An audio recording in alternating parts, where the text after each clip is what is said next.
लोकसभा चुनाव 2024 का समय जैसे जैसे नजदीक आता जा रहा है, कांग्रेस को एक के बाद एक बड़े झटके लग रहे हैं। अब देश की सबसे अमीर महिला और देश के टॉप अमीरों की लिस्ट में शामिल सावित्री जिंदल ने कांग्रेस छोड़ने का ऐलान कर दिया। ओपी जिंदल समूह के चेयरमैन और हरियाणा की पूर्व मंत्री सावित्री जिंदल ने बुधवार देर रात को घोषणा करते हुए कांग्रेस की प्राथमिक सदस्यता से इस्तीफा देने की पुष्टि कर दी। सावित्री जिंदल ने ट्विटर प्लेटफॉर्म पर एक पोस्ट के जरिए पुष्टि करते हुए कहा कि उन्होंने अपने परिवार की सलाह पर कांग्रेस की प्राथमिक सदस्यता से इस्तीफा देने का निर्णय लिया है। उन्होंने लिखा, मैंने एक विधायक के रूप में 10 वर्षों तक हिसार के लोगों का प्रतिनिधित्व किया और एक मंत्री के रूप में निस्वार्थ भाव से हरियाणा राज्य की सेवा की। हिसार की जनता मेरा परिवार है और अपने परिवार की सलाह पर मैं आज कांग्रेस पार्टी की प्राथमिक सदस्यता से इस्तीफा दे रही हूं। उन्होंने आगे लिखा कि मैं कांग्रेस नेतृत्व के समर्थन के लिए और अपने सभी सहयोगियों का हमेशा आभारी रहूंगी, जिन्होंने मुझे हमेशा अपना समर्थन और सम्मान दिया। भारत की सबसे अमीर महिलाओं में सबसे ऊपर सावित्री जिंदल, जिनकी उम्र 84 साल है और वो जिंदल समूह का विशाल कारोबार संभाल रही हैं।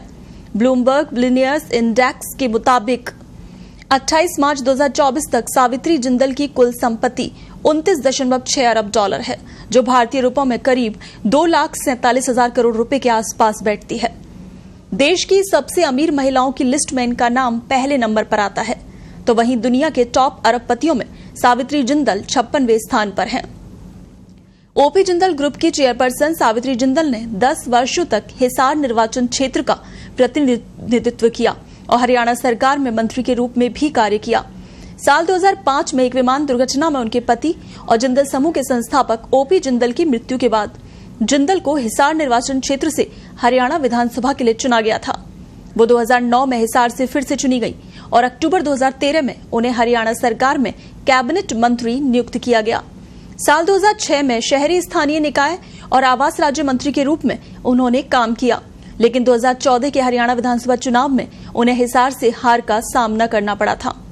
ओपी जिंदल ग्रुप का कारोबार आज तमाम सेक्टर्स में फैला हुआ है।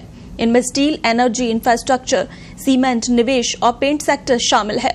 न केवल देश में बल्कि भारत से बाहर भी JSW ग्रुप का बड़ा बिजनेस है। कंपनी अमेरिका, यूरोप और UAE से चिली तक कारोबार करती है। सावित्री जिंदल से पहले उनके बेटे नवीन जिंदल ने भी कांग्रेस छोड़ हाल ही में बीजेपी का दामन थामा है।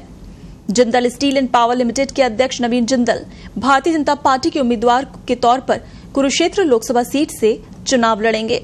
गौरतलब है कि नवीन जिंदल कुरुक्षेत्र से साल 2004 से 2009 और साल 2009 से 2014 तक कांग्रेस से सांसद रहे हैं।